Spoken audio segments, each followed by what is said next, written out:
Good afternoon, everyone. Good afternoon. Okay, well, welcome. My name is Raquette CSR with In Black Ink.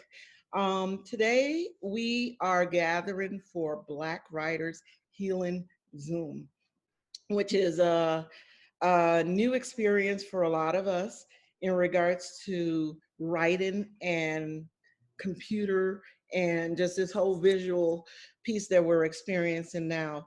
Um, I'm just going to briefly talk a little about why we're here and what the collaborative is.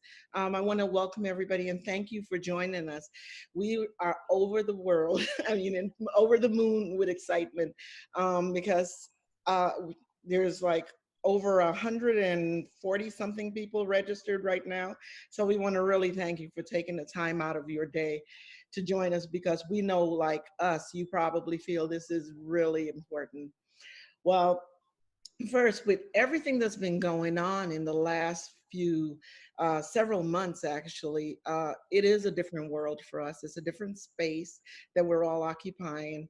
And over the years, myself and a number of other organizationally who are really interested in this whole concept of the Black African person having a narrative of their own that they share from their own mouth with their own voice to the world.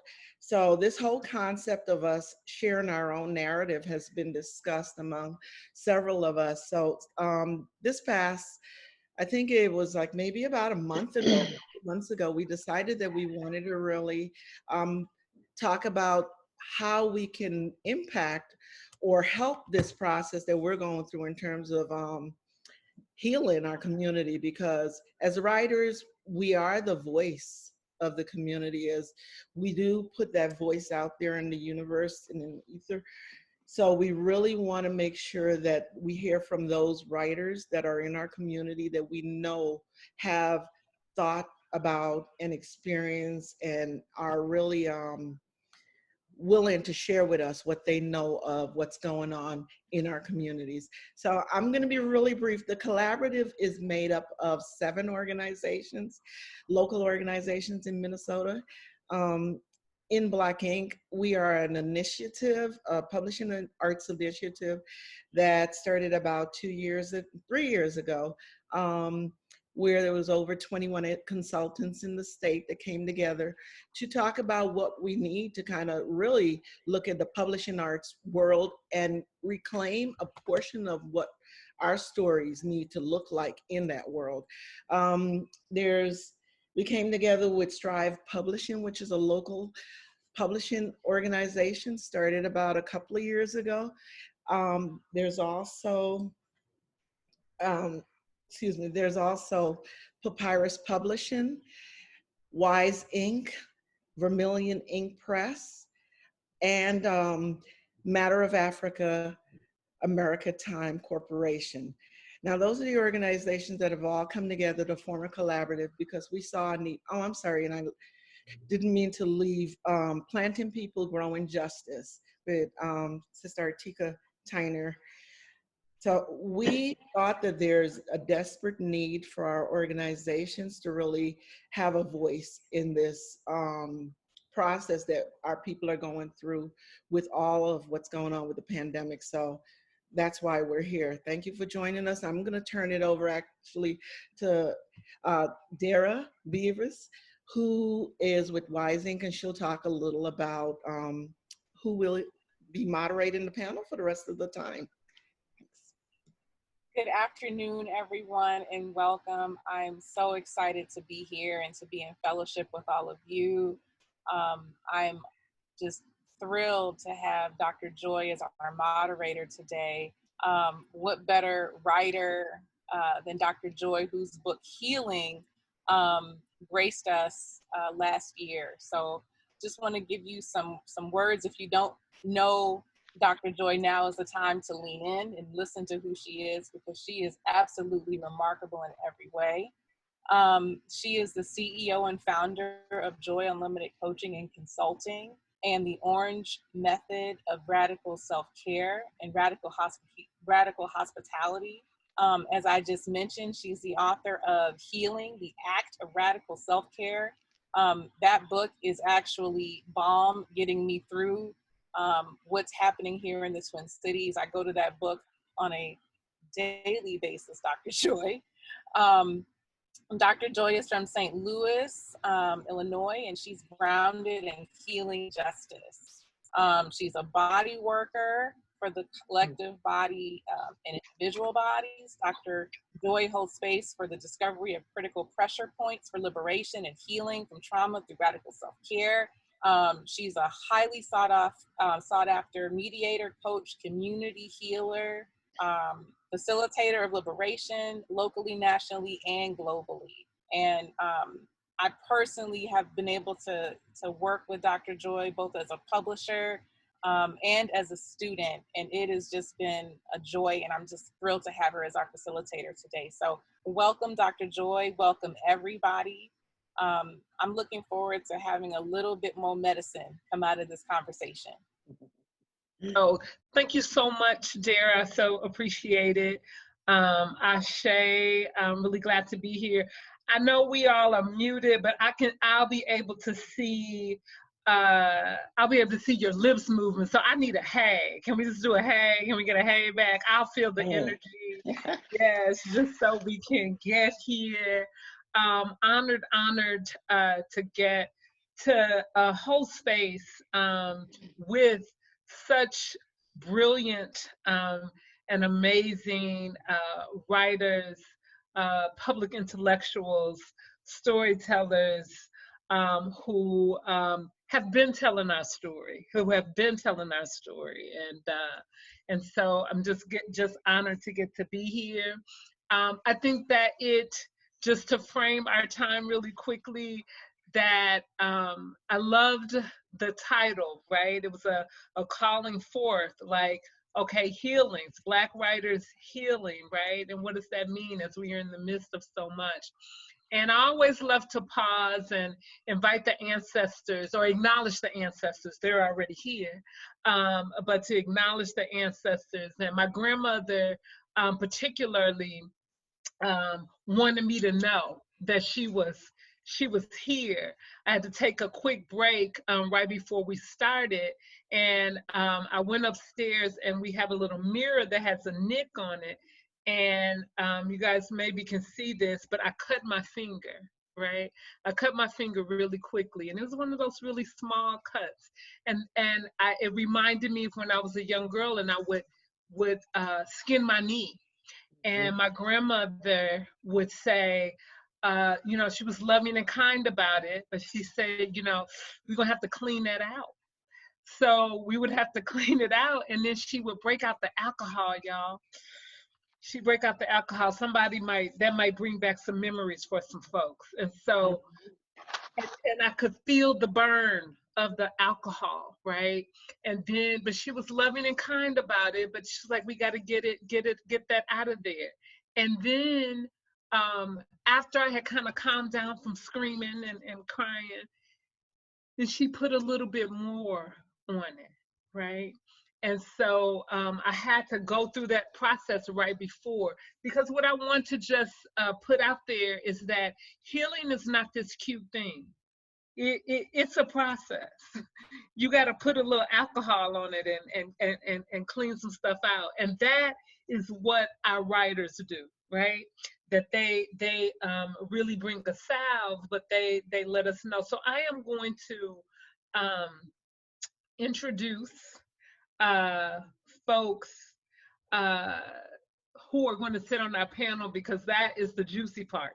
And I want to get to that as quickly as possible. And I can tell you in advance, if you have not had an opportunity to know these folks, then, pro tip, I would advise you to go a little deeper after our conversation. So first up, and as we are starting, I'm just going to invite folks to just on the count of 3 to just take a deep breath in. 1, 2, 3, deep breath in. And go ahead and let it out. Let's just get present. So first up, I'd like to introduce Sister Carolyn Holbrook, who's a writer, educator, longtime advocate for the healing power of the arts. She is the founder and director of More Than a Single Story and executive editor of St. Paul Almanac. She is the author of a chapbook, Earth Angels, an essay collection, Tell Me Your Names and I Will Testify, and is co-author with Alita Little of Minnesota civil rights icon, Dr. Josie Orr Johnson's memoir, Hope in the Struggle. And her personal essays have been published widely, most recently in A Good Time for the Truth, Race in Minnesota, and Blues Vision, African American Writing from Minnesota. So you see that there's so much more. I'm just going to read some of it, and as I said, get your life and make sure that you get the rest of the business. Then we have Sister Dr. Artika Tyner, who is a passionate educator, author, sought after speaker, and advocate for justice. At the University of St. Thomas School of Law, Dr. Tyner serves as the founding director of the Center on Race, Leadership, and Social Justice. She's committed to training students to serve as social engineers who create new inroads to justice and freedom. Dr. Tyner manages Planting People, Growing Justice Press, which promotes literacy, cultural awareness, and leadership development. Then we got Brother Jesse Ross, who is a diversity, equity, inclusion consultant, executive coach, and international speaker, who has delivered over 400 speaking engagements, y'all, at colleges, conferences, corporate and nonprofit companies with a large number of Fortune 500 companies. Jesse offers trainings, workshops, and evaluations and assessments. And y'all probably want to catch him, on his Morning Minute Call to Actions on Instagram and LinkedIn page. Then we have the brilliant Kino Eval, who is a poet, educator, scholar, insurgent possibilities, based in Minneapolis. He serves as the founder and executive director of Black Table Arts, home of the Black Life Conference, taking place annually at universities across Minnesota. Black Table Arts is a Minnesota-based organization that asks Black communities what futures they want to create and how much imagination can get us there. Recently edited the book, A Garden of Black Joy, Global Poetry from the Edges of Liberation and Living. Then we have Brother Terrence Chambly Jr., they, them, theirs is a fiction writer, poet, and journalist from St. Paul. They are a college student, studying creative writing, philosophy, and their own self-designed major in African American studies with the emphasis in radical imagination. Ooh, that just gave me chills. Their work explores the intersections of family, community, and radical politics. Some of their work can be found in Belt Publishing's forthcoming Black in the Middle, the 2019 edition of the Augsburg University's Murphy Squire and True Art Speaks anthology, Dig Deep, Be Heard. Then we have the amazing Tish Jones, founder and executive director of True Art Speak. Tish Jones is a poet, organizer, and educator from St. Paul, currently serving as the Brave New Voices Leadership Fellow at Youth Speaks in San Francisco. Jones has a passion for hip hop, spoken word, and youth development through the arts. Tish has performed at the Walker Art Center, Intermediate Arts, the Cedar Cultural Center, so many things. Her work can be found in the Minnesota Humanities Center anthology entitled Blues Vision, African American Writing for Minnesota Almanac. Then we have Shava Gabrielle. Shava is a literary and performance artist. self-identifying as a modern, romantic poet, yes. They are perpetually striving to create spaces of equity and kindness, especially for queer and femme persons of color. Shaba does this by actively focusing their work around radical intimacy, Blackness, celestial bodies, and earth through a life emphasis on coffee, yes, gratitude and other people's winter sweaters. Shaba seeks sustainability. All right, did I catch everyone? Awesome, awesome. So y'all, we didn't even got started. That was just the intro, right? So what we're now going to do, I just want to remind folks before we move forward that everyone is muted. If you have some things that you want to share, please, by all means, go ahead and use the chat. And Sister Jordan Taylor is going to be monitoring that. And we'll have a little bit of time, hopefully, for some questions. And then there is going to be a brief 2-question survey at the end. So y'all, don't just like run off. Make sure that you give us the business, give us a little information back. And that's so with that, I'm just going to go ahead and start with the questions for the panel. And here's the opening question. So consider this time a kind of a opportunity for us to think about and share what has been on your heart, mind, or spirit lately, right? Regarding our community. Really thinking about, like, as a writer, what are the things that you have been holding that you want us to just think about? I want to thank the Minnesota Black Publishing Arts Collaborative for inviting me to participate in this panel. It's great to see so many familiar faces in the audience, and great to be on this panel with Artika and Terrence and everyone else who's on the panel. So we all know Toni Morrison's famous quote, "If there's a book that you want to read, but it hasn't been written yet, you must be the one to write it."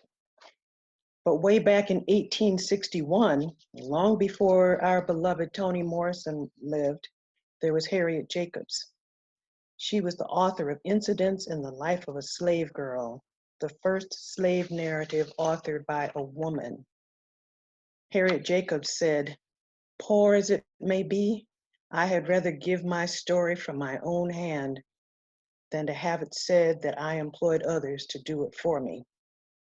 Now, as Dr. Joy pointed out, and as we all know, we Black folks have been telling our stories for a long time, in writing and spoken word, in song, in the visual arts, in music, dance, and more.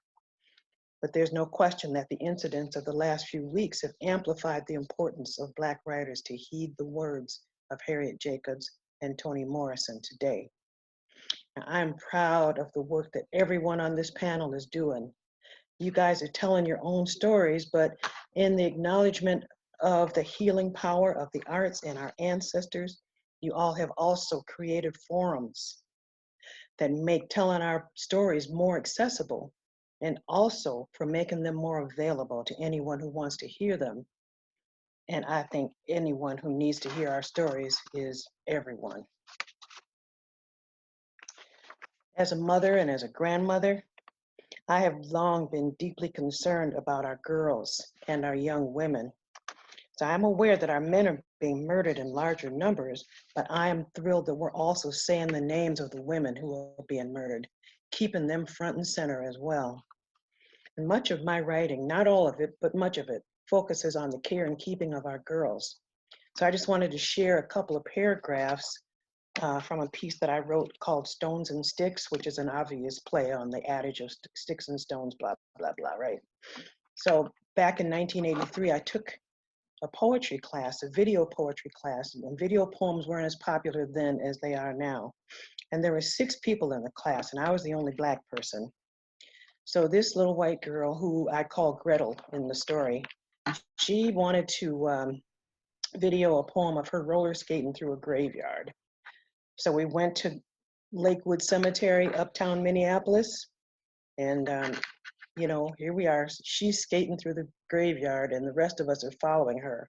It didn't feel right to me at all, but I went anyway, which is something that I'm, kind of struggle with. So, it just didn't feel right to be violating the spirits of the dead for the purpose of skating around this graveyard with this girl, just whatever. Anyway, she finally stopped, and I saw an old weather-beaten statue tarnished with green and black stains. And she looked at all of us with this stupid grin on her face, and she said, "It's a statue of a Black woman. If you touch her, you die." With me being the only Black person in the group, I'm sure that I'm the only one who heard it the way that I heard it. So I'm just going to read a few paragraphs from toward the end of the essay. I was paralyzed, unable to respond. My breath halted as though a knife had been jabbed in my chest and slowly twisted in my heart. I took another look at the woman locked in that dark body made of granite, and in my mind's eye, her shoulders began to slump from carrying the weight of all that stone. She seemed to crumble under the burden of overwork and underappreciation from cooking and cleaning for the families of Gretel's ancestors while desperately trying to care for her own family, the families of my ancestors. At that moment, I remembered every negative image I ever heard of Black women: oversexed, breeder, wet nurse, mammy, hostile, nappy-headed hoe.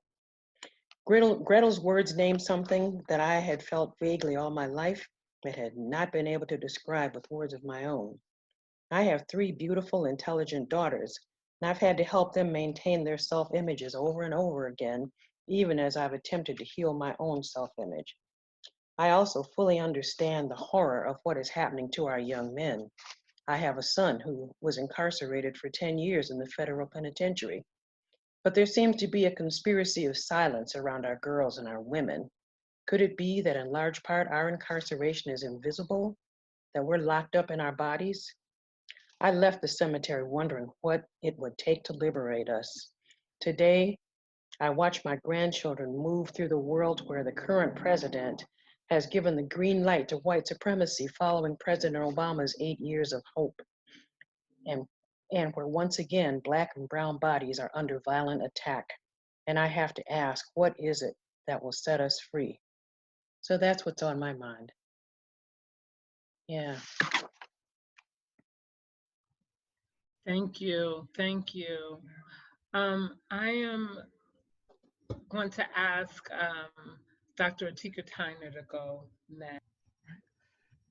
Thank you, Ms. Carolyn. That was heartfelt as we think about the invisible incarceration of our women. So for me, what have I been thinking? It actually was the title of Ms. Carolyn's book that's guided me over the past few weeks with the word testify, because I started to get all of these responses and they said, let's just take a moment of silence. Let's invest millions of dollars into anti-racism, but they never expressed the why. How did we get to this moment of history? What was the purpose? And they didn't at any point, and this is unfortunate, many of them were writing groups, even acknowledge the murder of Mr. George Floyd. So when I think about how I got here, it's in my faith tradition to think about how do we testify? How do we share our own stories? How do we acknowledge and bring forth the world as it is, but also bring forth our words of faith and hope to create and take the action that we need to move forward? So when I think about this, and as I prepared to come today, for me, really healing has been focused on my roots. And that's been over the past few years. I've traveled back and forth to Ghana at least 9, maybe even 10 times. And when I think about that, for me, it's been life-giving.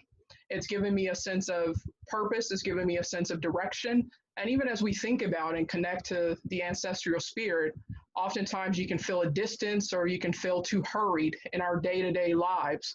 But the pace of sitting there on the Atlantic Ocean and the pace of walking through the slave castles in Elmina and also in Cape Coast has given me more of a direction. And when I think about healing, it was something internal, because I think I spent most of my life, whether as a civil rights attorney, a professor, or even as a writer, I was trying to give healing to someone else. And I didn't realize of that term that we talk about, a radical self-care, that I also needed healing for myself.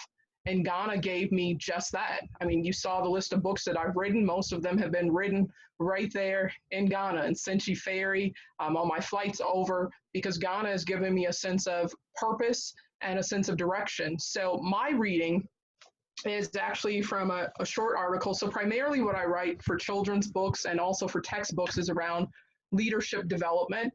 And also it's in the category of historical fiction, recording the history of African Americans and also of Africa. So I'm going to read a quick piece that I did for a recent book that was just released today, and it ended up being #1 on Amazon for a bestseller in the category of historical fiction on Africa. So my colleague, Monica Habia, I was sending her cheers all the way across the world, thanking her for writing a book about the year of return and what it means for her. So I wrote here, it's in the back of her book. It's the overview of the year return. Just a couple things that I want to highlight. I know a lot of people have tried to discredit the 1619 project and ask so many questions, but the reality of it is, let's use it as a time to learn and grow. So when we look at 1619 as the 400th anniversary of the first enslaved Africans' arrival in the United States in 1619, now, notice I use some very key language. Now, in the past, I would have just said my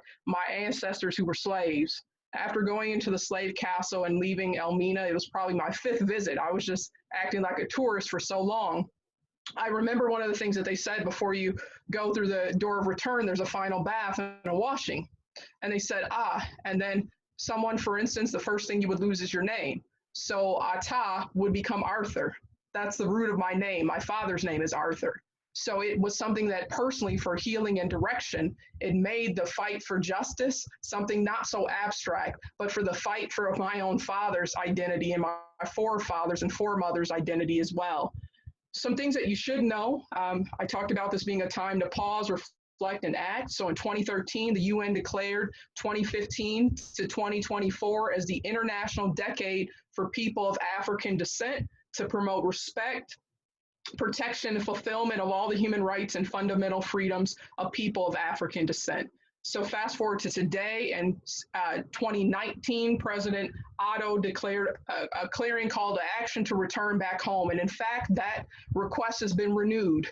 It was the African Union and the President of Ghana were at the forefront of acknowledging the murder of George Floyd and giving an open invitation to say that you have a home in Ghana. So I'll close with this piece. The time is now for a Sankofa moment. Sankofa reflects the philosophy of go back and fetch it. It also means we must return to our source. Through a candid discussion about the legacy of slavery, we must first pay homage to the enslaved Africans who shaped the course of the world history and advanced global development through our hard work, fierce determination, and unwavering faith. Their blood, sweat, and tears nourished the fertile soil of our global economies. As we experience a Sankofa moment, we will also discover our shared humanity and common destiny. This will challenge each of us to keep our hands on the plow by eradicating the injustices manifested in our laws and policies. Hold on, hold steadfast to the cause of justice and freedom for all. Ashe, thank you so much. Wow, y'all, we only 2 brilliant writers in, right? I take it grounded, and just in that short period of time and those connections. I'm gonna ask Shava to unmute, or if you could unmute Shava, that'd be awesome. There we go. Yeah, thank you for that. Yeah, so like what I think about right now is I think about the fact that none of the there's a big push for abolitionism and there's a big push for I guess it's being called an uprising, right? And none of the ideologies that are coming forward now that are becoming popularized are really new ideologies at all. So I have been digging into Asada recently. And I just like keep coming back to the end of in her address to my people while she was in prison. She wrote or she like recorded her speaking to her people and then sent it out. And she then transcribed it into her autobiography. So I'm just going to read the end of that. Black revolutionaries do not drop from the moon. We are created by our conditions, shaped by our oppression. We are being manufactured in droves in the ghetto streets, places like Attica, San Quentin, Bedford Hills, Leavenworth, and Sing Sing. They are turning out thousands of us. Many jobless, Black veterans and welfare mothers are joining the ranks. Brothers and sisters from all walks of life who are tired of suffering passively make up the Black Liberation Army. There is and always will be, until every Black man, woman, and child is free, a Black Liberation Army. The main function of the Black Liberation Army at this time is create good examples, to struggle for Black freedom, and to prepare for the future. We must defend ourselves and let no one disrespect us. We must gain our liberation by any means necessary. It is our duty to fight for our freedom. It is our duty to win. We must love each other and support each other. We have nothing to lose but our chains. In the spirit of Ronald Carter, William Christmas, Mark Clark, Mark Essex, Frank Heavy Fields, Woody Changa, Olubala Green, Fred Hampton, Lil Bobby Hutton, George Jackson, Jonathan Jackson, James McLean, Harold Russell, Zaid Malik Shakur, Anthony Kumo, Olubala White. We must fight on. Yeah, and I just like, I keep in moments where like I'm like really overwhelmed by what's happening, in moments where I just like feel really tired and like not ready to like move forward. Like I keep circling back to this and just remembering like this fight has always been happening and the goal is for it to not happen anymore. Thank you. Yeah, we have nothing to lose but our chains. I'm always moved by hearing Asada's words, and also there's also it's holding both joy and pain, right? Like I'm moved by it, and the fact that we have to continue. Still, here we are, and we still have to continue to lift up these same words because those chains are still there. Yes. So, how about Brother Terrence? If you could unmute, get some of that brilliance out here. Hey, everybody spitting such fire passages. Something that's been on my mind lately is community justice and grief. And I wanna read a poem that I wrote about a year ago after a boy in my neighborhood was killed, because it's really ringing right now in this moment for me. It's called The Market on Maryland Avenue.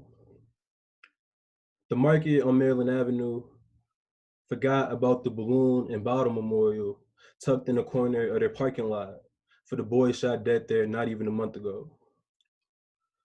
Me and my mom are on our way home from walking around the lake. And I tell her that I'm gonna buy that store one day and the gas station up the street. Some game falls out of her mouth.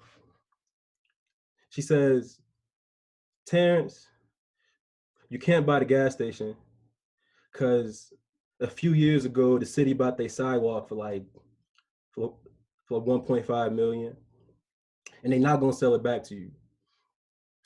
If they did, it will cost you more than the store is worth. And boy, what did I tell you about managing your money right? The Arabs who own that store may not be from here, but they know what Black people like. All they have to do is call home and tell their families to open up a shop in some Black neighborhood. and their money will be endless. Me and my mom walk past the market, and she says, "Now, son, you might be able to buy this." The thing is, the gas station can't sell tobacco no more. So what the market owners do? Opened up a tobacco joint right next door. You see, they know what Black people like. They basically a whole monopoly for the next 12 blocks for Black folks who don't got no car. Because why go through the trouble of finding a ride when you can get your swishers and your milk just right across the street? And as my mom says this, she's sweating. And I'm sweating. I want to say it's because we just did laps around Marydale Lake like 6 times, but I know it's really because I must have walked through that dead boy's ghost. My mom says we should have crossed the street. I usually cross the street when I walk by myself and I pass that store. They ain't even closed the store when he was shot, Mom. Just carried on business as usual. They don't want to lose money, she says. I get new energy and tell my mom that I'm gonna buy that store one day.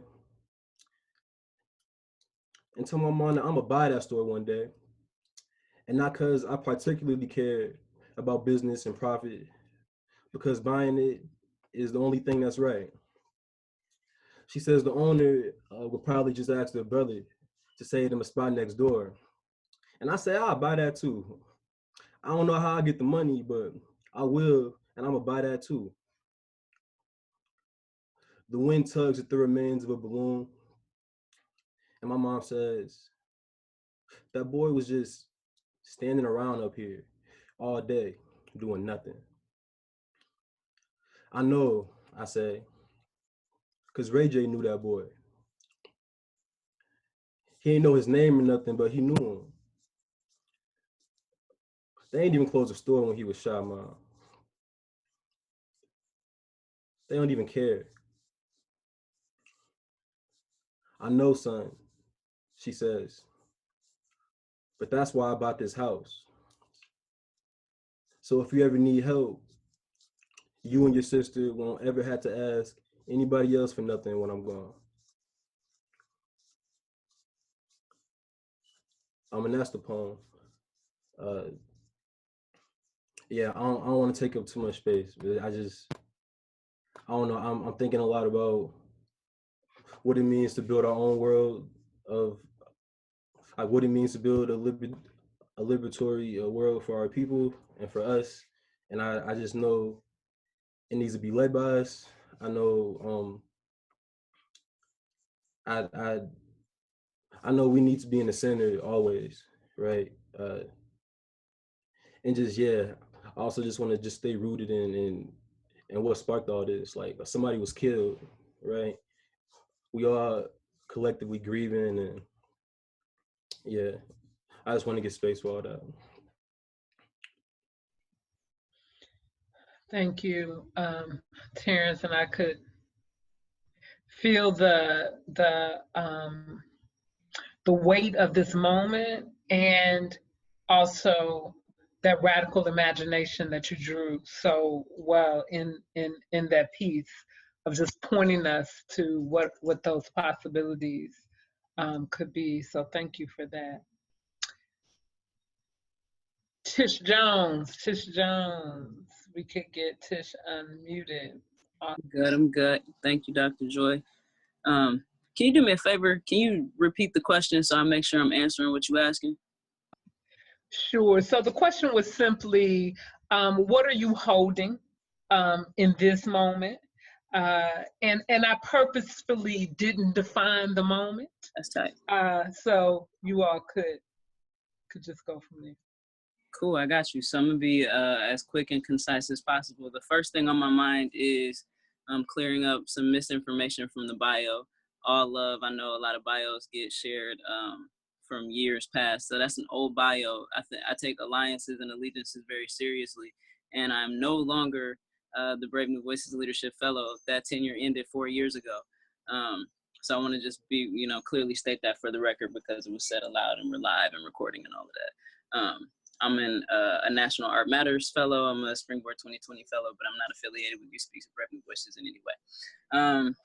In terms of what I'm holding right now and thinking about this current moment, as an artist, I'm thinking about, I'm thinking very much about our responsibility as Black artists. I'm thinking about culture as language, tradition, and artifacts. I'm thinking about Amiri Baraka eloquently reminding me that it was the Black poet's responsibility to document our history. I am wishing and have been wishing that the art that has been created since George Floyd was killed also incorporated lists for demands. And I think, making an ugly situation pretty is, or aesthetically pleasing or easier to swallow or more palatable or easier to share and memify, or export onto social media, I think is a tactic for sure. I also think and wonder how powerful it would have been to immediately have a list of demands go up alongside those pretty portraits and paintings, or to have those things articulated as the soundtrack to this movement. I'm also thinking about and really hoping that Black people, Black artists, challenge internalized ideas of whiteness around success, because Incidents in the Life of a Slave Girl wasn't a book that was written to be famous or to be liked or to be shared or to have a bunch of people from all over the place know you did it. It was something that needed to be done so that this Black woman's story could be told, so that folks could see from an inside perspective what it was like to be an enslaved Black woman, what the dynamics were like amongst the mistresses, quote unquote, of the house, the masters of the house, and what it was like for children. So I'm hoping that Black folks stop, Black artists stop trying to be famous and remove all that whiteness from why we create and share our art, and create and share our art in a way that advances the culture and moves us forward. I'm hoping we come back to finding our own voices instead of like swallowing those of others and regurgitating them also for likes and shares. I'm interested in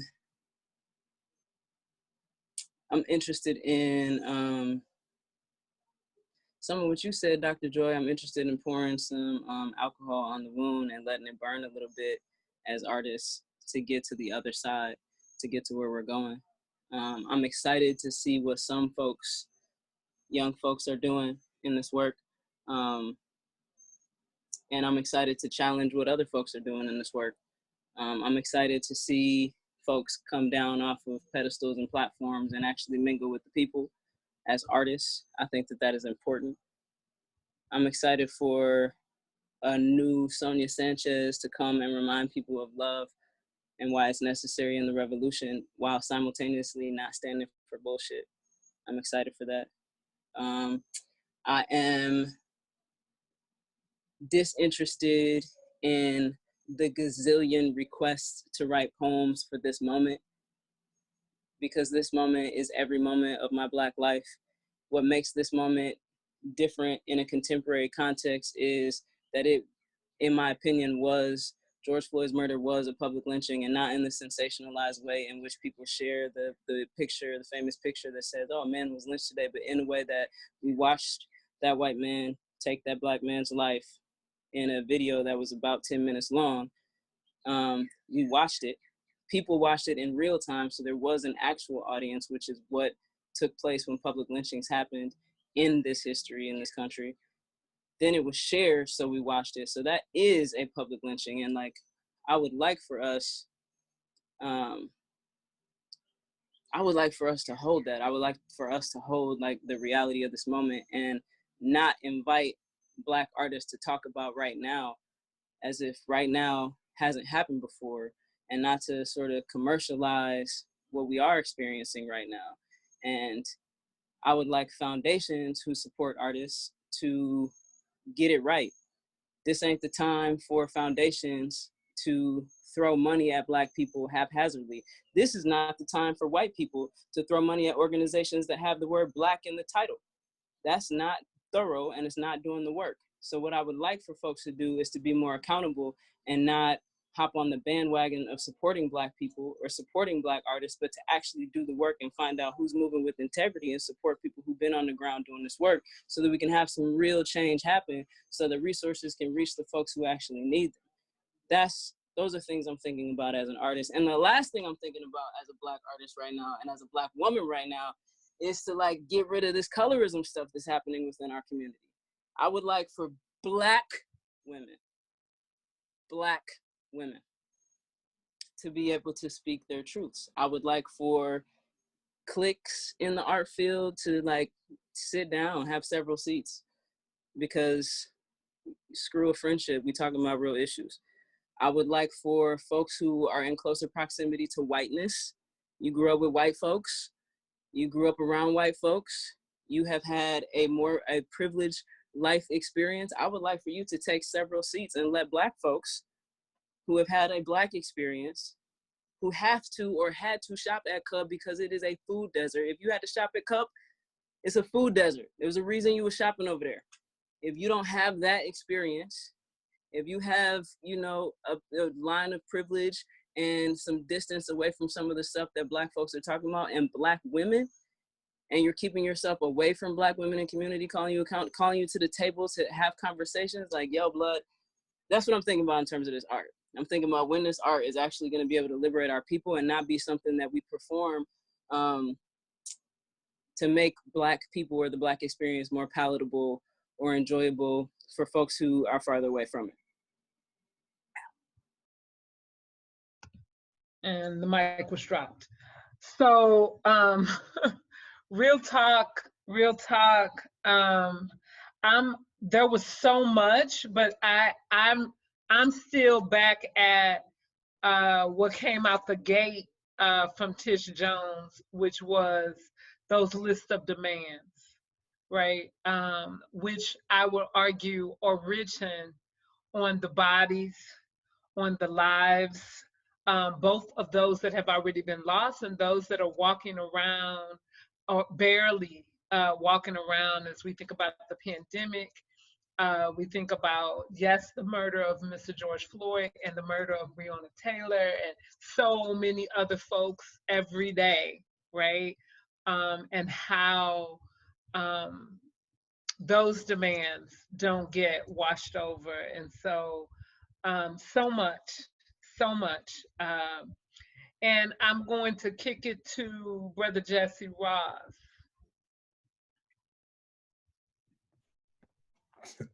Don't make me go after that fire. That ain't even right. You got it.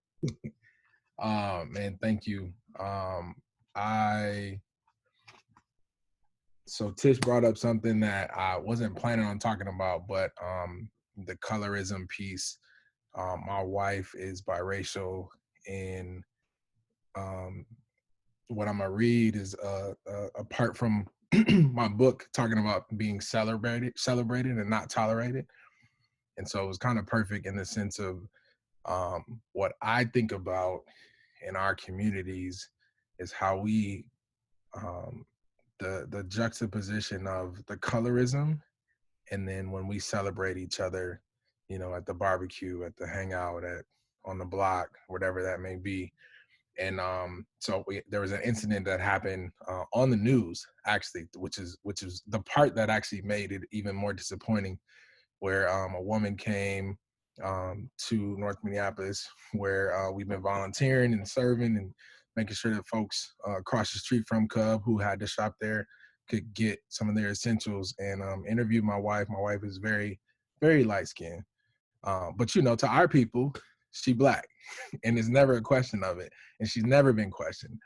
But to other people who are not a part of our community, she's not celebrated. And so they made mention of, oh, that was, you know, her name, she's Black, and then went on, and everybody who watched it, who's our people, were like, yo, what? And it's just a consistent message that we hear when we're tolerated, right? When we have to um, experience something that to us is known, to us as our people. Sada, I think you might need, there you go.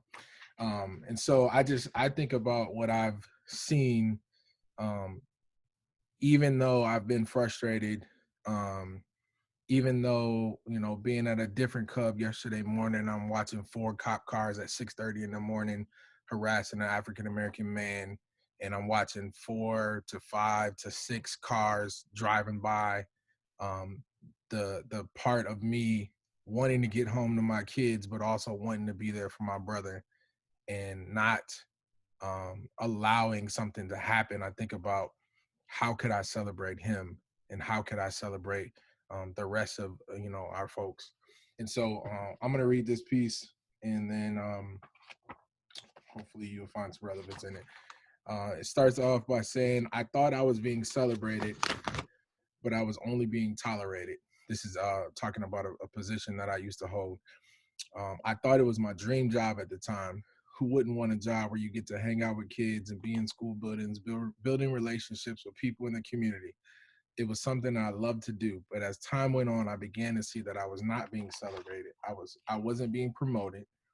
I wasn't being acknowledged for the work I had accomplished. And I ignored those signs because I loved my job. I ignored those signs because I was chasing success. I ignored those signs because to me, it was never about credits or accolades. And then I go on to say, in the long run, I learned to remember this going forward into every situation. And as I think about it, it was something that my grandmother and my father always said. Going where you're celebrated means that you go where people are consistently trying to develop you, pour into you, and create opportunities for you. They don't stunt your growth, regardless of their ability to train you, regardless of their ability to see you. They will seek out opportunities for you. They will push you and challenge you and tell you when you are not doing something right. And they are not out to embarrass you, but to make you better, to help you grow, and to love you. And I just think about a space like this. I think about the many spaces that I've been a part of, that have allowed me the opportunity to grow, that have allowed me the opportunity to experience some things and build relationships with some wonderful people that I see here. But in this season, I just continually think about where am I headed? You know, where am I going? And I want to continue, and I know where I'm going, but I want to continue to allow folks to answer that question, because I think there are times when we get lost. There are times when we get tired. There are times when we like, you know what, my feet are tired. I'm tired of protesting. I'm tired of speaking up. I'm tired of doing that. And the thing that I've kind of rested on is whenever you're tired, you're supposed to rest. And that's when I pick it up for you. And then whenever I get tired, you pick it up for me. And we do this together, collectively, as a whole, as a people, as we always have been. But sometimes I think we feel like we are supposed to do this by ourselves, and that's just the trick of the enemy. That's what we've been taught, and that was their plan the whole time, to isolate us. And so in this season, I'm just excited to continue to be around folks who celebrate me, who I can get to celebrate, and together I believe that there's hope, and that we can accomplish so many things on that list of demands. I told you you had it. I told you you had it. So, you know, celebrated, not tolerated, and then just a whole word about the isolation, right? Because we are, you know, we're meant to be in community, and you know, we even through Rona, we figure out, right, how to reach for each other, how to be in community, and particularly centering the Black experience, we're communal people. That's just who we are. So it's a necessity. It's a necessity for us to do that. And so bringing up the rears, certainly last but not least, Brother Keno. Thank you so much for having me. Thank you, everyone, for being in this space. I mean, I can't express how much of a joy, how much of a gift it is to sit in community with folks who have been sitting in community for years and years. So it's just a blessing. I'm sitting in gratitude. Yeah. I ditto a lot of what folks said, particularly Tish, particularly Carolyn, Holbrook. I'm not sure if I have any new thoughts or even any clear thoughts, but what I can say is that my life's work and the work that I've been doing, particularly with Black table art since 2015, is rooted in the word, in the idea, in the verb of a poet, and thinking about what that word means and thinking about what that word and how it's connected to words like love and fellowship and community and the practice, the constant pursuit and activity of gathering poets. I understand the word poet to be rooted in this conception of this group of writers that emerged between World War I and World War II, the surrealist writers, the surrealist Black writers who thought of a poet as not someone who solely wrote poems, but someone who was able to conceive of imagination and empathy. So I do this work insofar as I try to gather rooms on various scales of people who are able to conceive of imagination and empathy. And I think a lot about what it means to do that work in the name and in the future of Black people. What I can also say is that I've been thinking about this term Black joy. And I've been thinking particularly a lot about, and it just turns out when you think about words and when you think about terms, they sort of shapeshift, but particularly since May 25th, right? Since George Floyd was stolen, how does that word visit us? In the context and considering the conditions that we're currently under with COVID. And you know, to you know, ditto Tish and go back to what Dr. Joy said around the alcohol and the wound, you know, and there's this section in this book that I had a part of, curating A Garden of Black Joy, where it says, you know, joy isn't always joyful, you know.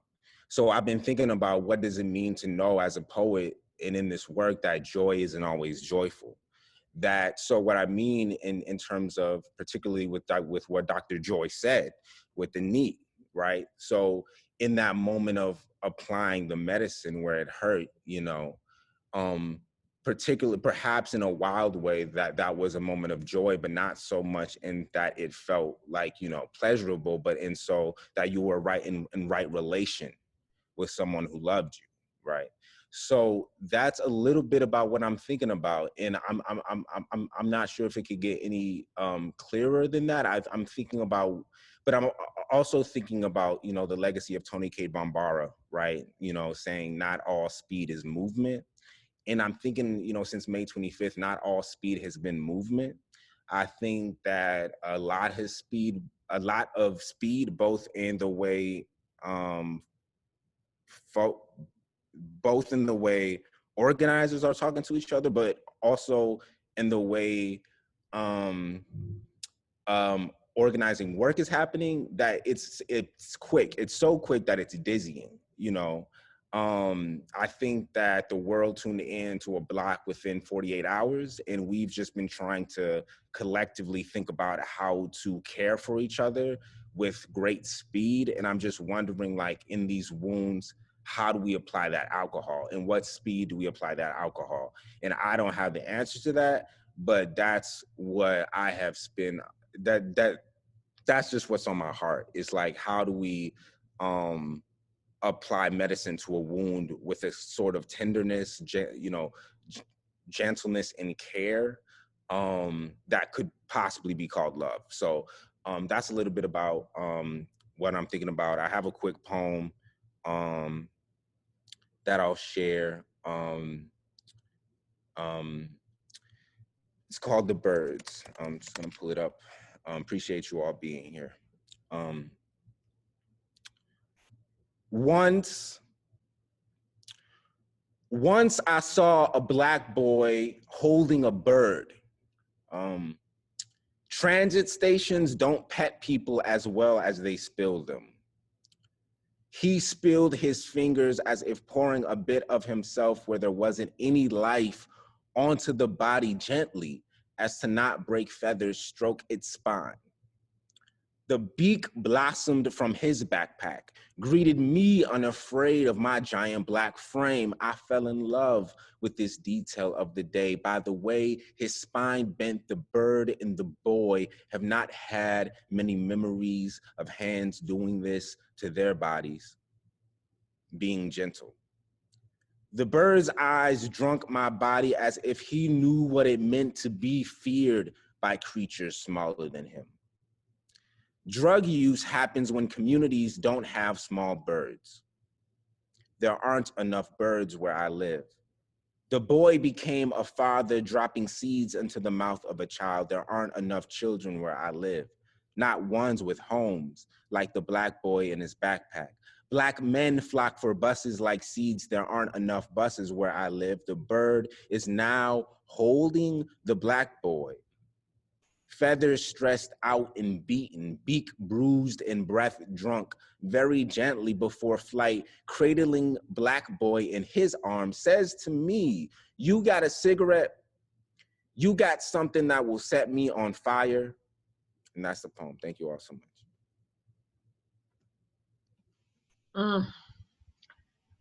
I need to just take a minute. I invite you to join me. It's just a deep breath on the count of 3.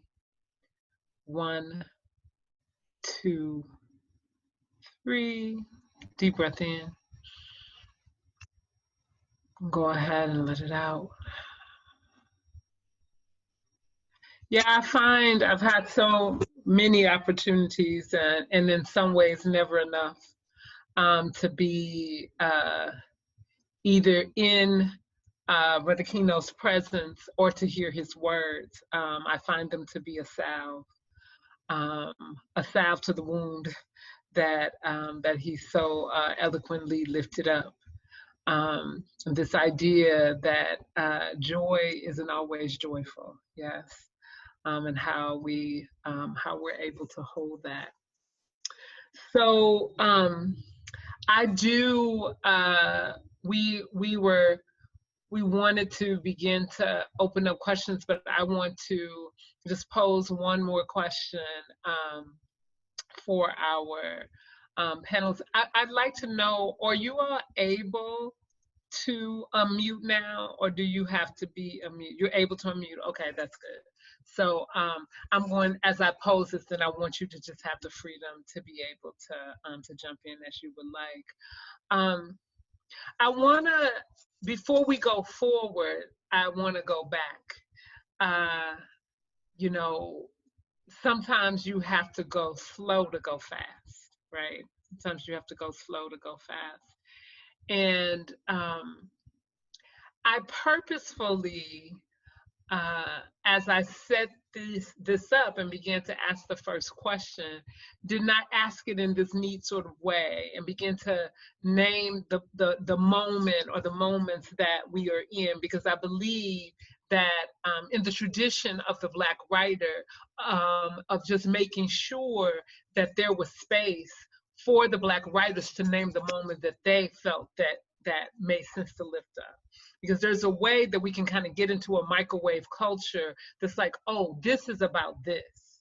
And it's like, well, actually, it's about a whole lot of things, both that are now in the present, things that are in our not so distant past, and also as we have, as Brother Terrence says, the radical imagination of what it is to come, yes? So how do we hold all of that? Something else that I want to name is that although we are talking about Black writers healing, that this is a multiracial space that we are actually holding, but one that it's very important to name that what we are doing, though, is centering Black liberation. And it's a practice. And I think we have to practice actually naming what's happening. We can be in a mixed space, but not center particular things. It's important for us to center Black liberation. And in our centering, it is to not wrap things in a neat package, because our experience has not been neat.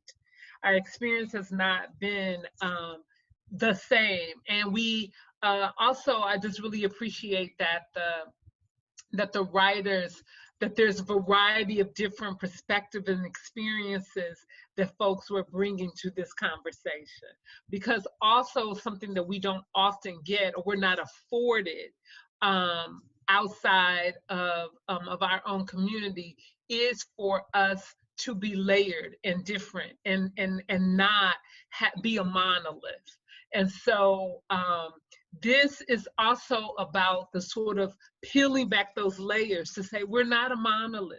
You don't know us. We had to know others, particularly around white supremacy, of having to know, like, oh, okay, that's how Karen acts, that's how Becky acts. We had to know what that meant, whereas that was not afforded for us. So I appreciate the layering and the coloring. So my final question, and I just will let folks sort of popcorn in, and then we will hopefully have just a couple of minutes for some questions. As I am formulating this, I also want to invite you in the chat that some folks have been putting things in the chat and saying some things, and I just want to hold up sort of centering Black liberation. Y'all, we signify.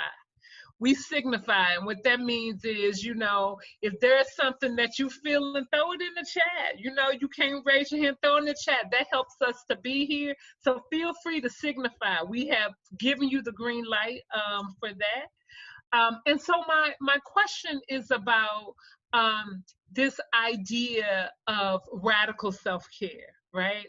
I particularly want to ask the question around radical self-care as Black writers, as Black people, where we don't often get a chance, right, to actually center our wellness, our way of being. What does that mean? And obviously, you know, but I'll just put it, when we talk about radical self-care in the Black context, it is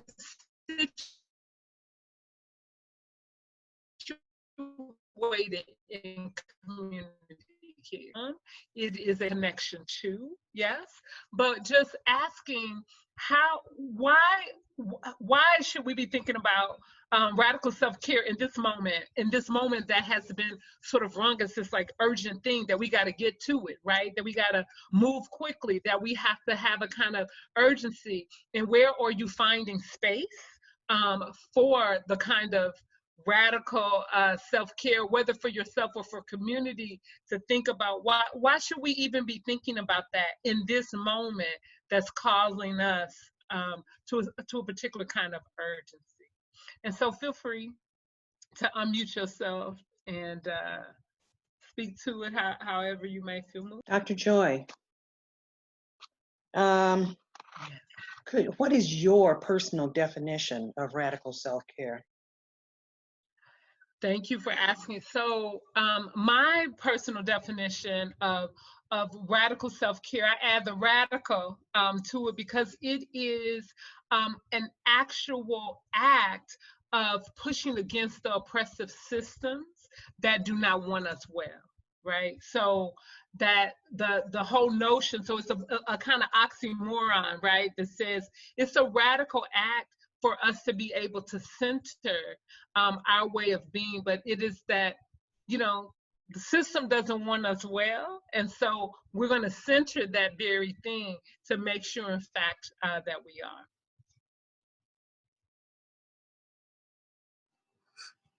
I'll pop in really quick, and I'll say the image that came up for me was, I don't know, scenes from the movie Sankofa. and specifically scenes in which folks are, you know, fleeing and fighting for safety and for their lives. And so I think the most radical act of self-care that I'm doing right now is fighting. And I think there's, man, it just feels like in community with other Black women who, like, right now, it is so, where there's so much pain and hurt and damage, and like we're carrying, you know, everything that we've been carrying, but then to have the fear that has been perpetuated around COVID-19, whether perceived or real, whatever it is, and a shift in the ways that we're being, and a shift from being like, we're a village people, so we've had to be away from our people, and then to watch one of our people be killed, which triggered all types of stuff, and then to watch the way that that sister was targeted after that, which then triggered all types of stuff, and then to watch the gross ways in which money has flown in, some in, I'm gonna just say it, very opportunistic ways, where like the donation page doesn't go up on your website until after the brother was killed. That's tacky and it's gross, and that's happened. And then to watch other money be funneled to different folks who are not doing direct service work at all, and then to watch predators be championed. You know, there's just like all this really gross stuff that's happening right now. And I think there are some people who are fighting really, really hard. And that feels like a radical act of self-care, because one of the things that an elder told me a long time ago, I was a kid when she used to say it. She used to talk about teen pregnancy, Black teen moms all the time. And she's like, oh, I don't care, baby. Go ahead. Tell them, have them babies, girl. I don't care. You come stay with me, girl. We need more Black babies. They're trying to kill our babies, girl. Come on. I'll help you raise that child, which is not to condone young people having kids, but she wasn't shaming them. And she's like, yo, there is an attack on Black people. And in this moment, the thing that feels most radical to me, it is standing next to a few, I'm talking a handful of Black women who are like, nah, man, it's hard. And I would love to take a vacation. I would love to hop offline. I would love to have these conversations differently, but people won't allow me access to them, or I can't. So right now we just gonna fight. And we're gonna fight because I hope to live tomorrow, because I hope that, you know, when my children grow up, they don't have to worry about the arts leader preying on them, sexually exploiting them. They don't have to worry about being killed by these cops and having people cover that up. They don't have to worry about not having access to food, but being able to go on the retreat, you know, with the group that makes the retreats look cute, but like they actually can't find food because they live in a food desert.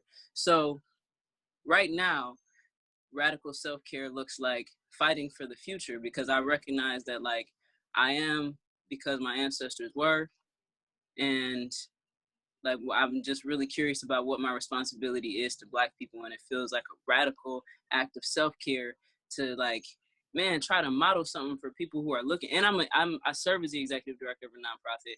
3 of the people on this panel right now are alumni of my organization. Black Table Arts started after True Art Speaks. Shava came through True Art Speaks. Terrence came through True Art Speaks. So like, I'm also like, damn, what is my responsibility to folks who like are coming up trying to figure out like how to be or whatever in this thing. And I'm not saying like I'm a perfect representation or model. And I think you know, some people I let go, some people have gone, you know, whatever. But like, damn, if cats are looking at me, I better be doing something worthy of them to look at.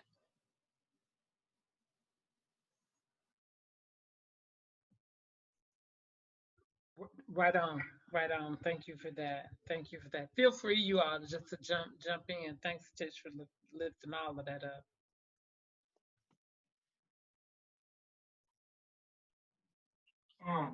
Thank you, Tish, for that. That was like super, yeah. Everything you say is great.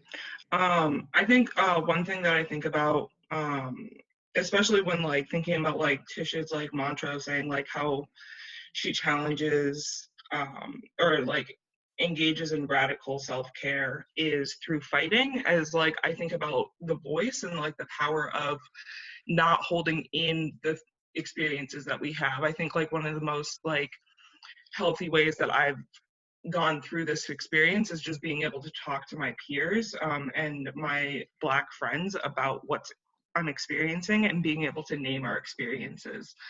I think like there's I'm not going to go too much into detail, but there is something happening in a local community of mine right now where people are facing a lot of trauma that they experience, and specifically a rape culture that existed within my graduating class at my high school. And like I'm looking at that and I'm seeing how so much of that was just suppressed, and so much of that was suppressed energy and suppressed just like feelings and words and experiences that people weren't addressing and like were too afraid to come to and come forward with, or just like it was ugly and it's not nice to look at, and like people didn't want to acknowledge that it was happening. And I think right now like there are a lot of, like Tish said, ugly things that are happening, and like we have to look at them and we have to acknowledge that we're happening, and like we have to speak on them. And also I think it's important to not just like speak on them on like a public platform, but like have like interpersonal relationships with people where we're having like one-to-one personal conversations about what we're experiencing and what's going on. Yeah. I want to piggyback on what Chava just said. I tend to be one of the quiet ones in the group. And for me, it's about that one-on-one mentoring. I can do that. I'm comfortable doing that. I'm not comfortable, doing things in large groups. That's not, that doesn't take care of me, and therefore I don't take care of others when I'm, sort of denying who I am. So I think for me, radical self-care is honoring that quiet spirit that I own and sharing it, in a more quiet way. And I think the fight and the war can be handled in, our own very specific ways. Some people are, more comfortable with a larger, louder presence. And I think they both, and they all have room. It's good for a young person to be able to sit down one-on-one with someone who really hears, feels, accepts, and loves them, to give them the strength to get out there and do whatever, work that they feel needs to be done in the way that is comfortable for them. I hope some of that made sense. It all makes sense. I to branch off with what other folks are saying. I think for me, radical self-care means slowing down. Yep. And processing what's happening right now in our own time and on our own terms. I know week one of the protests, I had so much on my heart, and I was going to every protest, and I was screaming every chant, and my voice was gone. And the next week, I'm doing all these community. I'm like volunteering at spots and doing supply drop-offs, and I found that by the end of that week, I was super exhausted and I was tired, and I'm like, yo, I don't even know how I feel right now, right? And so I don't know, to throwing our energy in the places that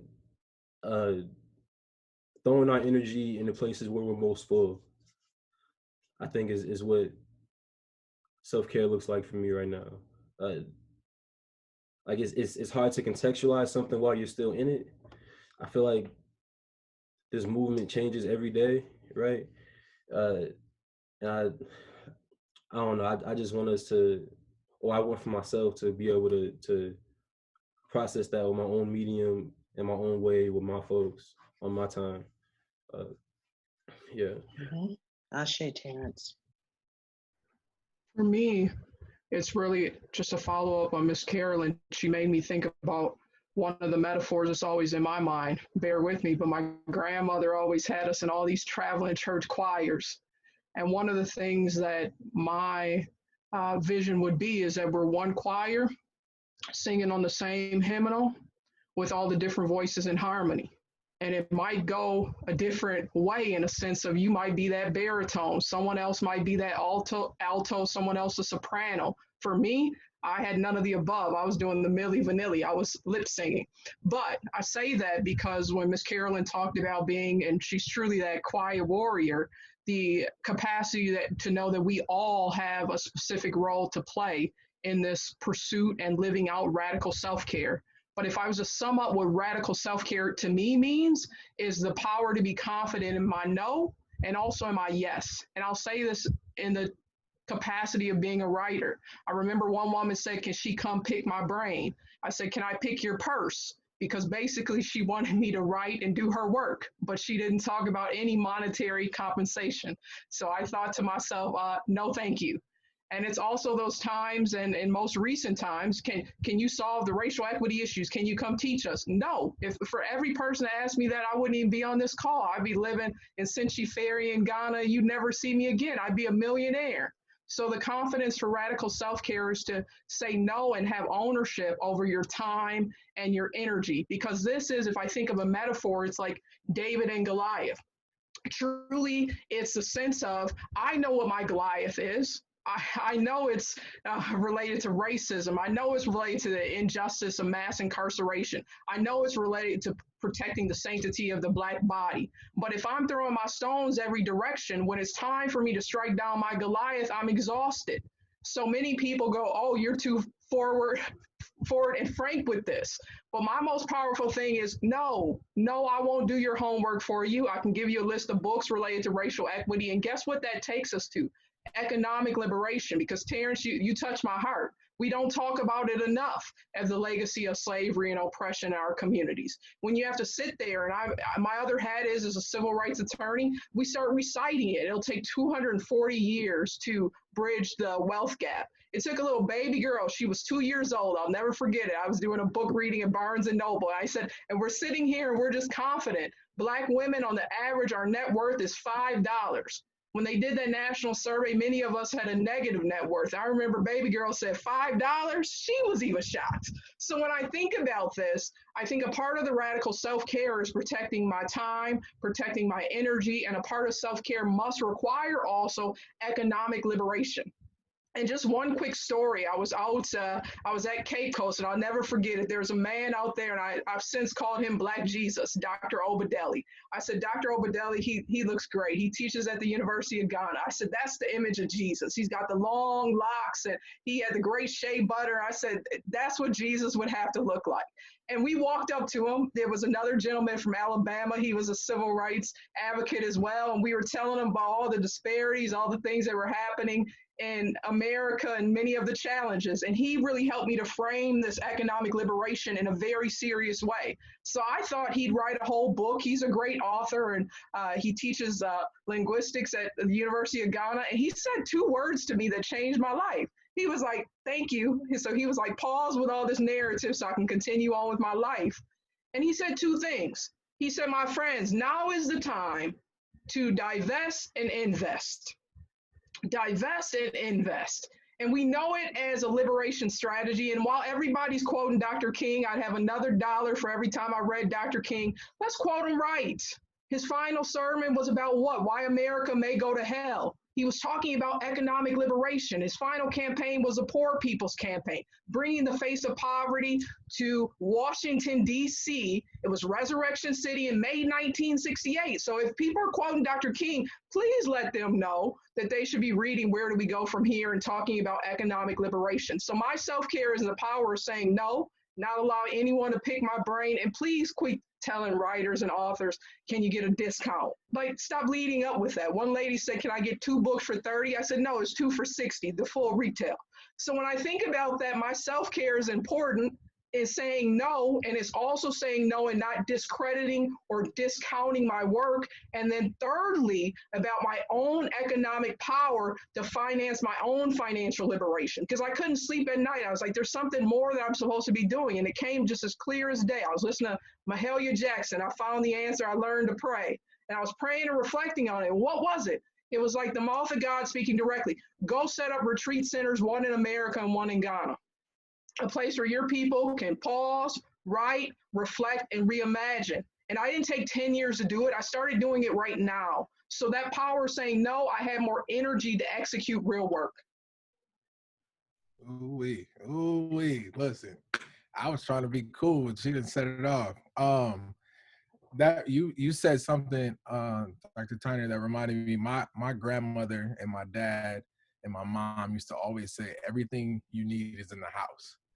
Everything you need is in the house. And I literally have run with that my entire life. And that meant the house, like you ain't got to go outside this house, but so in our house.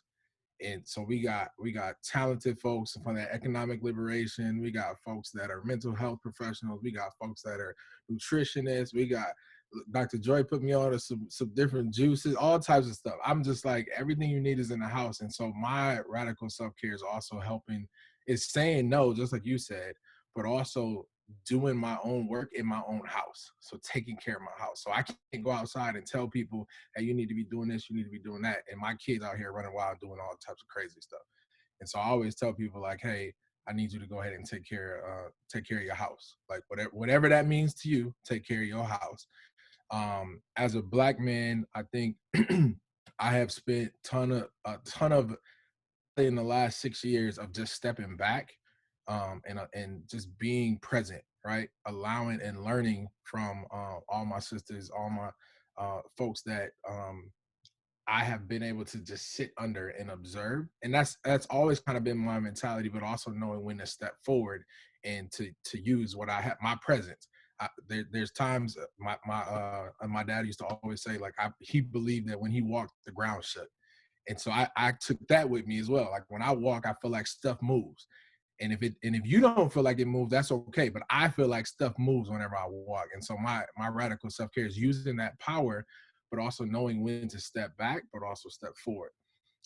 Since you told a story, I'm gonna tell one of my favorite movies back in the day was this movie called Taken. And basically the entire basically his daughter was taken, was kidnapped, and was held hostage. And he was an old ex-Marine, and he would always say, like, he got in contact with the person, right? They're overseas, he's in the US.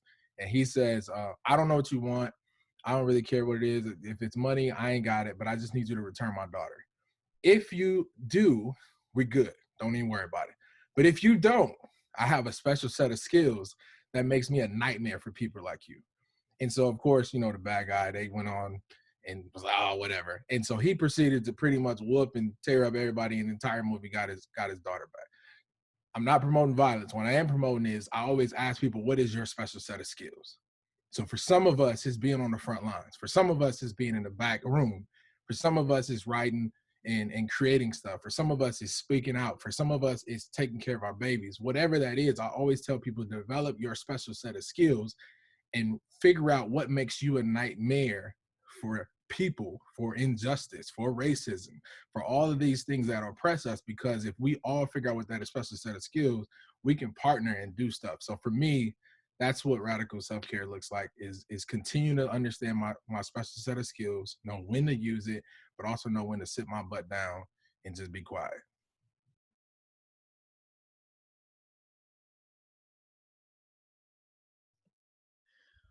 Word. I don't want to cut off if there's anybody else who wants to get in. It sounds so good. So what I'll lift up, thank you all so much for that. One of the things that I want to lift up, and I just want to continue to repeat this, that the revolution will be healing. The revolution will be healing. And I actually know that we're in the revolution because healing is actually happening. And if we go back to what I said when my grandmother did a little visit right before I got on here, that she wanted me to remember that alcohol, right? And I got my little cut, is that many of the things that have been uplifted here, right? Many of the things that have been uplifted here, the kinds of things that are coming to light. We know a lot of things have been there, but a lot of things where the light is being shined on it, right? That they're complicated things, you know, that some of the stuff that Tish lifted up and Shava, and even, you know, like what Dr. Tyner says, folks are coming and people want you to do their homework. No, it's gonna be y'all. We're gonna hold joy and pain and the healing, you know, you in it when that stuff starts coming out, because, you know, I got my hydrogen peroxide right here that I had to pour on. And, you know, when you pour it on, then the stuff starts coming out. It starts coming to the surface. And that's what's happening. And so as painful as it is to watch a lot of the truth telling that's happening, it also does that. I'm like, the revolution is actually happening because the revolution will be healing. The revolution will be healing. And the writers are often the ones who shine the light, right? And that's what's happening in telling the story. So I want to give us an opportunity. We can take one, maybe two questions.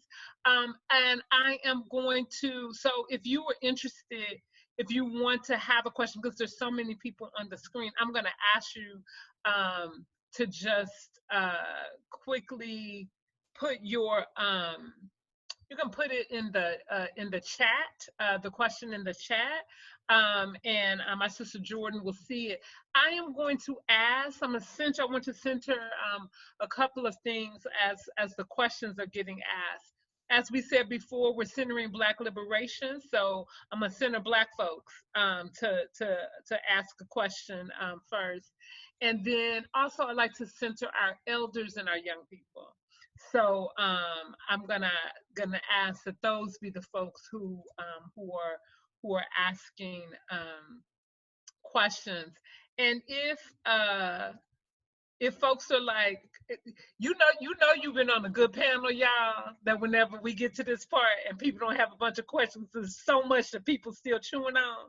So that's part of the thing. They're like, woo, I got to process through.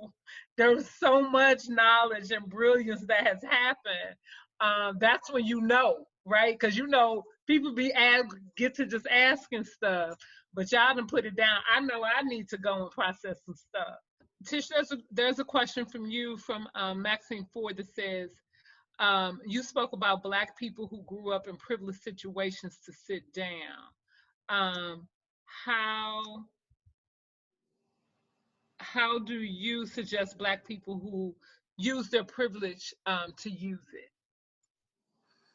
Word. So I think what I'm really hoping for with that is, before you are a Black person who has lived the majority of their life in close proximity to whiteness and has not interrogated that experience, you got to make way for some Black folks to speak. So that sit down and make sure that what you are saying is not colored by the lens of your white experience or your proximity to whiteness.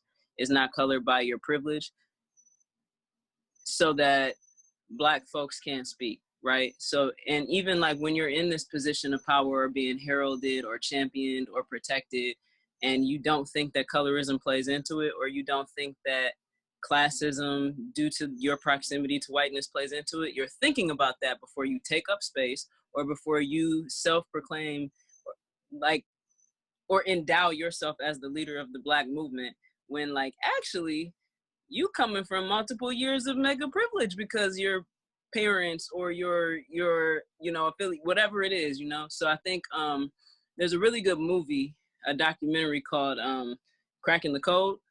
I use it a lot to talk about privilege and as a teaching tool and a resource. And you can buy the whole curriculum from these sisters if you want to buy the curriculum from these sisters to really unpack it for yourself.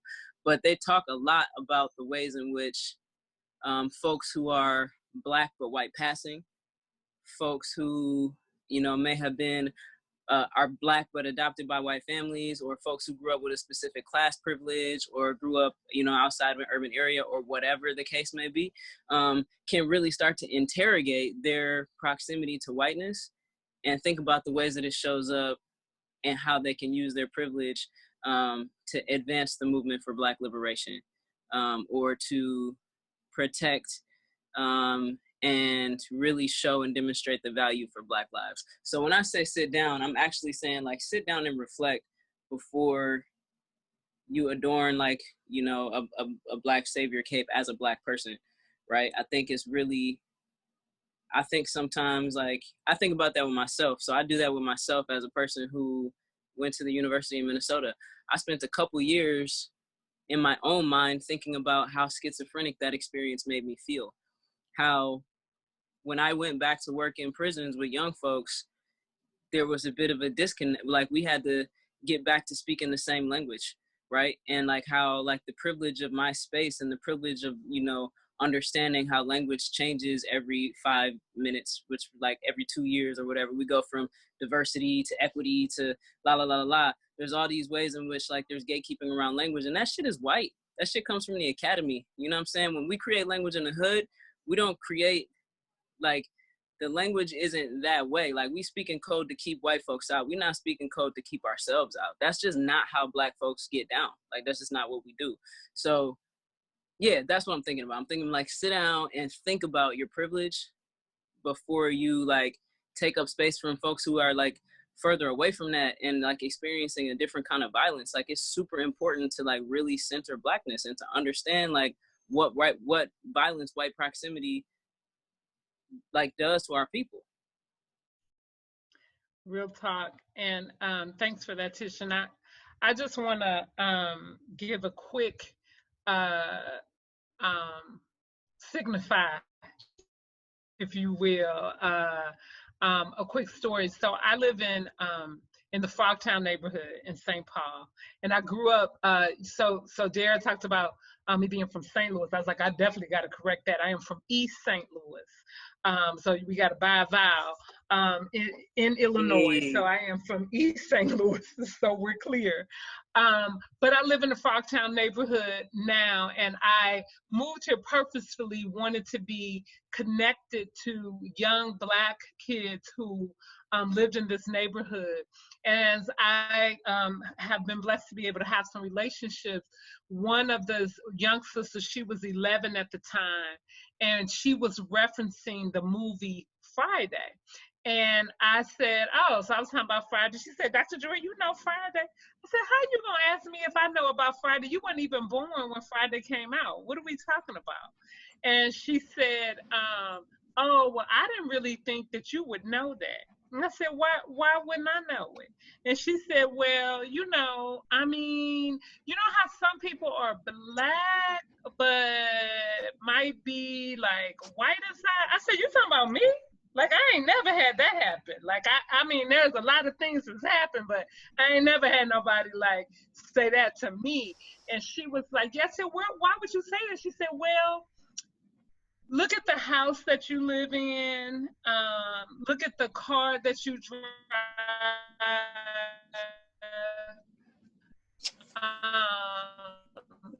She was like,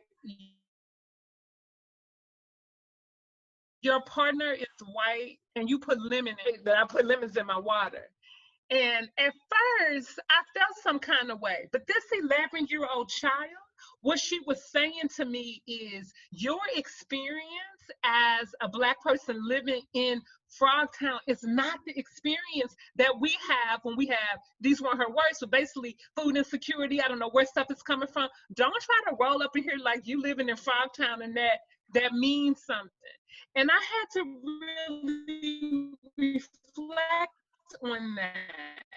And those kinds of things, the patterns, how are we running them? That, you know, although, you know, I'm now 50 years old, I still sometimes think I'm like 30, but I'm not. You 50, Joyce. so therefore, you got to move out the way, comfortable with me because I'm Dr. Joy, whatever that means. Then my thing is like, okay, I'll let them feel comfortable, but then I'll be trying to, how we have to think about it. It's like, how is it that we interrogate? Why are we in particular spaces? Why are folks calling on us for particular things? And how do we move around to make sure that we're not blocking and making people feel a particular kind of practice? It is not a destination. I run into my own privilege all the time, and I be like, "Ooh, you tripping." And you have to keep people around you who gonna call you on your stuff. Period. Die. And then again, healing. It be some alcohol, but you heal from that thing, right?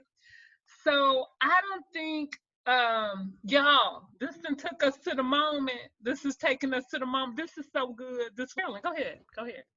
I don't know. I wonder if maybe there should be another discussion with Black folks of privilege and Black folks who do not come from privilege, because I think there's valid stuff on both sides. I don't think there is one Black experience that is valid.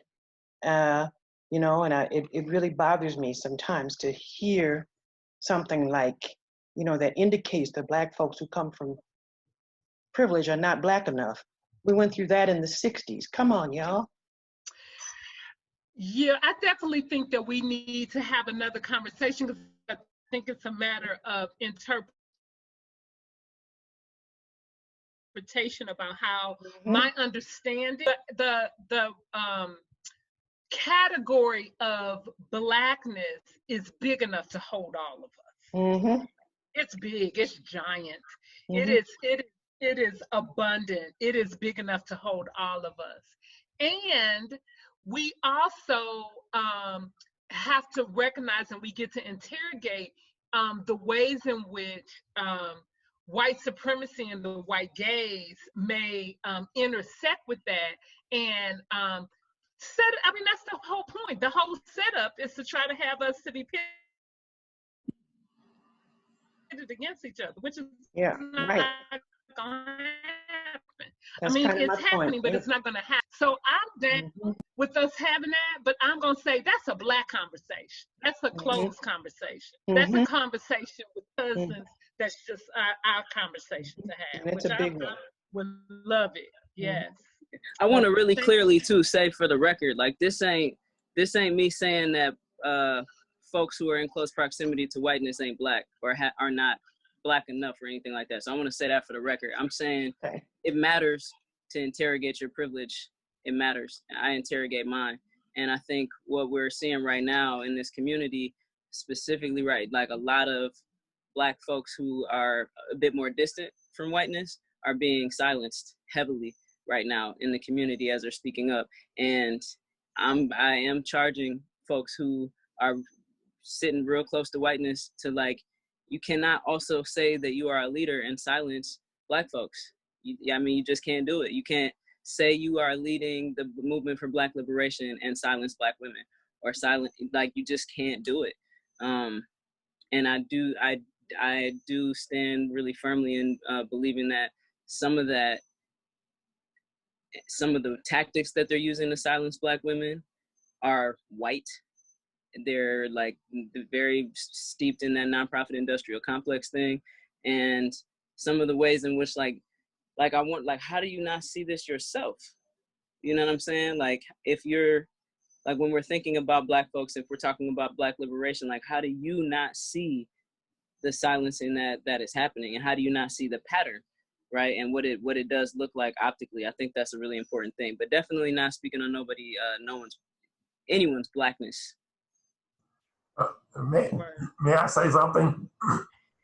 Yes, sir. Very quickly. I think that, and I'm sorry I came in a little late, but I've heard a lot of. But I think sometimes we behave like we have not been through these crises before, and there's a tendency to not do enough study or reflection on how we behaved in the past what were some of the critical lessons that we can take away? You know, if we've been through this once, twice, thrice, there had to be something that we learned from that. How are we moving that forward? And particularly those of us who may have been there to experience that, how are we sharing it with those who are out there for the first time today, who believe that they have all of the knowledge about what has been happening? Because there are some lessons that we have learned, or should have learned from our crisis here in Minneapolis back in the mid 60s when Plymouth Avenue was burning. How did this community respond then? And we are at this now, you fast forward almost 50 years later, and we see some of the same kind of behavior. The behavior in the relationship between the Black community and the police has been unchanged. You know, there are some, I think that we're not paying enough attention to looking at what worked before. Not everything worked, but enough worked that we can pull that out of there and see how, and share it with those who don't know. Because so many of the people who are interacting now weren't even born then. And how much have they looked back at what happened then and how it worked and what didn't work, because we find ourselves repeating, making the same mistakes over and over again. And it's like starting over. So and looking at this with as people who are among us are writers who, I think some of us need to be telling that story. So those who don't know the story can see it, and then you take from that, and not asking them to believe everything that is written about what happened then, but you take from that which you believe is of value today, and act upon it. I'm a little frustrated and disappointed that I see us making the same mistakes over and over again. Thank you. Thank you for raising that. And as we wrap up, what I would say is, what a time to be alive. What a time to be alive. I think there is an opportunity for us. I think that this particular time is an opportunity for the ways in which that we have been separated and disconnected across generations, across socioeconomic ways. Here's a way for us to reach for each other, and because we're gonna need each other. So I'm calling it what a time to be alive. We are at time, and there are a couple of questions. How will folks get the questions? Sister, I will mute myself and let you wrap up those pieces. That there's a couple of questions for folks to be able to answer. Okay, you're not unmuted. There I go. I want to first say thank you to all of our guests. Thank you, Elder Carolyn. Thank you, Artika, Terrence, Jesse, Tish. Who am I missing?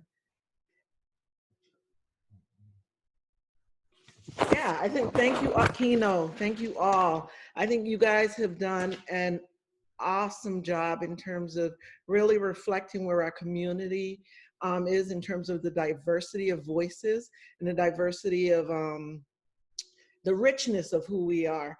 And we have to remember that we do have so much in terms of experiences that we all come with that are very different, but then there's always a thread that kind of connects us. And those are the things that I think I always look to. I know, Dr. Joy, thank you so much. Beautiful. Thank you for your healing presence, for your voice, for linking the pieces together, for collecting these bits of wisdom that has been shared and being able to bring it to the rest of our guests. And I'm just encouraged. I think there's a number of things. We will send out the survey that was mentioned in the beginning. We can also send the chat out if people, or at least some of the questions that was, or comments that were captured on the chat, we can send that out once we kind of go through that. I want to thank the organizations that came together to make this happen. And as a part of the survey, I'll just put it out there just in case you don't get a chance to return it. I hope you do. It will be just basically 1 or 2 questions. We want to be able to have a space that's available for us to do this again. So how likely would you be willing to join us again? What are some questions or things that's on your mind at this time? And I just want to just go with the piece that you mentioned, Dr. Joy, the alcohol and the healing of the wound. The healing is not going to happen without any pain. And so I think that's something that we all have to keep in mind. And healing for us as people of African descent, I'll say, has not been a priority for anyone ever in our existence, including us, in our recent existence, I should say. And so this is a process for us. So I love the fact that the revolution will be healing, our fighting, our voicing, our writing, our, recording, whatever it is we do, our artistic expression, those are going to be healing for us. I totally agreed with everything a lot of people said. I know, Tish, you mentioned the list of demands that should go out with the pretty pictures, because there are beautiful artworks around all of our cities, around the world. I mean, we have touched the globe in a different way. And the artwork should go out with a list of demands, because that seems to be the only time that the voices of our people are able to be elevated and heard by masses. And so just really having people understand that we don't have to ask someone for someone, but we do need to state what we need and what we're supposed to have. We're entitled to human existence, and that's something that we really want to see. Just a few comments, I want to go through this, because these are jewels that I'm leaving with. Disinterest in the zillion requests to write poems for the moment, because this moment is every moment. And I want everybody to understand, every moment for us, every day. Black artists, stop trying to be famous. White supporters, stop throwing money without doing a little bit of homework. Do some work. I mean, our community is in need, and this is a time for us to really support the community, but do a little bit of homework. Instead of driving through North Minneapolis or driving through the Rondo area, go sit in a coffee shop, talk to people, meet people, extend beyond yourself. It's a time for us to not just work on the other person, but work on ourselves. I think the integrating of the integrating of our proximity to whiteness, really interpreting what that means for us, because that proximity for whiteness has touched on every last one of us, Black, white, and other. And so when we talk about whiteness, it's not a culture in terms of a peoplehood, because whiteness includes Irish, Italian, I mean, all of these other groups of people who've had very different experience in historical times. And so just really looking at that piece and looking at the fact that whiteness actually, if you put it in an equation, basically just means power. So what is your proximity to what's perceived as that supreme power? And how do we dismantle that? Because that's when everyone will have human rights. The radical self-care, fighting for our future, we need to fight for our future and honor the spirit.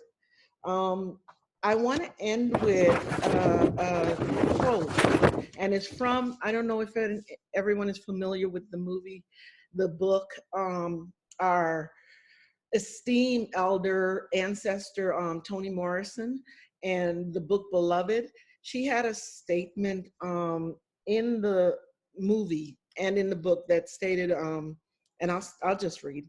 It said, in this here place, we flesh that weeps, laugh, flesh that dances on bare feet in grass. Love it hard. Yonder, they do not love your flesh. They despise it. They don't love your eyes. They just as soon pick them out. No more do they love the skin of your back. Yonder they flay it And oh, my people, they do not love your hands. Those they only use, tie, bind, chop off, and leave empty. Love your hands, love them, raise them up and kiss them, touch others with them, pat them, stroke them on your face, because they don't love that either. You got to love it. You, and know they ain't in love with your mouth. Yonder, out there, they will see it broken and break it again. What you say out of it, they will not heed. What you scream from it, they do not hear. What you put into it to nourish your body, they will snatch away and give you leavings instead. No, they don't love your mouth. You got to love it. This is flesh I'm talking about here. Flesh that needs to be loved, feet that needs to rest and to dance, backs that need support, shoulders that need arms, strong arms, I'm telling you. And oh, my people out yonder, hear me, they do not love your neck unnoosed and straight. So love your neck, put a hand on it, grace it, stroke it, and hold it up. All your inside parts that they just as soon slop it for hogs. Got to love them. The dark liver, love it. Love it, and the beating heart, love that too. More than eyes or feet, more than lungs that have yet to draw free air, more than life holding womb and your life giving private parts. Hear me now. Love your heart, for this is the prize. And that's Toni Morrison. I want to say thank you. That statement for me speaks to the work we have to do as people of African descent, as Black people, to start the healing process for ourselves. We will not be loved in the way we need to love until we love ourselves. But thank you guys for joining us. Please do respond to the survey when it goes out. If there's any questions or comments, this went out live on Facebook on several of our feeds. So you can leave a comment there and we'll get back to you. Thank you to the panelists. Really appreciate you. And let's get to this work. Peace. Thank you, peace. Support Black writers. Many folks have stuff out there, so please support Black writers. Ashe. Ashe.